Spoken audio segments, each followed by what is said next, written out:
দিনের কার্যসূচি অনুযায়ী আজকের অধিবেশনের কার্যক্রম শুরু করছি। ত্রয়োদশ জাতীয় সংসদ নির্বাচনে জয়ী বিএনপি সরকারের প্রথম বাজেট অধিবেশন শুরু হয় রোববার বিকেল ৩টায়। শুরুতে এই অধিবেশনের জন্য সেলিমা রহমান সহ ৫ জনকে সভাপতিমণ্ডলীর মনোনয়ন দেন স্পিকার হাফিজ উদ্দিন আহমদ। শোক প্রস্তাবসমূহ সর্বসম্মতিক্রমে গ্রহণ করার জন্য সংসদের প্রতি অনুরোধ জানাচ্ছি। এরপর রীতি অনুযায়ী মুক্তিযুদ্ধের সংগঠক তোফায়েল আহমেদ সহ প্রয়াত ১৬ জন সাবেক সংসদ সদস্য ও মন্ত্রীর স্মরণে শোক প্রস্তাব উত্থাপন এবং ১ মিনিট নীরবতা পালন করা হয়।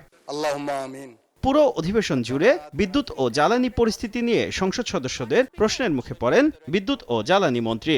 জবাবে তিনি জানান, দেশে বর্তমানে বিদ্যুতের ঘাটতি নেই, ঝড় বৃষ্টির কারণে সাময়িক বিভ্রাট হতে পারে। এ সময় প্রতিশ্রুতি দিয়েও ১ মে থেকে আশুগঞ্জ সার কারখানায় কেন গ্যাস সরবরাহ করা হচ্ছে না তা নিয়ে মন্ত্রীকে তোপ দাগান স্বতন্ত্র সংসদ সদস্য রুমিন ফারহানা।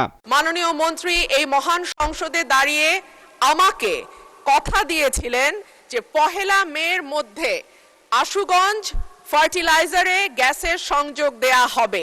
এরপরে আরো ১ মাস ৩-৪ দিন পার হয়ে গেছে, এখনো গ্যাসের সাপ্লাই আমরা পাইনি। উত্তরে গ্যাস সংকটের কথা উল্লেখ করেন ইকবাল হাসান মাহমুদ। এ সময় কোনো প্রতিশ্রুতি দেওয়ার আগে আনুষঙ্গিক বিষয়গুলো পর্যালোচনা করে নিতে মন্ত্রীকে পরামর্শ দেন স্পিকার।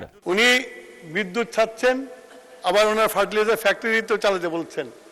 গ্যাসের তো আমার সংকট আছে, সেই জন্য আমাদের বিদ্যুৎ প্ল্যান্টগুলো চালিয়ে রাখতে হচ্ছে এবং সেই জন্য তার ওখানে সংযোগ দিতে পারছি না আমরা। মাননীয় মন্ত্রী, আপনি কিন্তু সংসদে বলেছিলেন ১ তারিখ থেকে গ্যাস যাবে, সেটি বোধহয় পাওয়া যায়নি। সংসদে যে প্রতিশ্রুতি দেবেন সেটা ড্রিলিং বা অন্যান্য যাবতীয় আনুষঙ্গিক বিষয় স্টাডি করে তারপরে সংসদে প্রতিশ্রুতি দেবেন।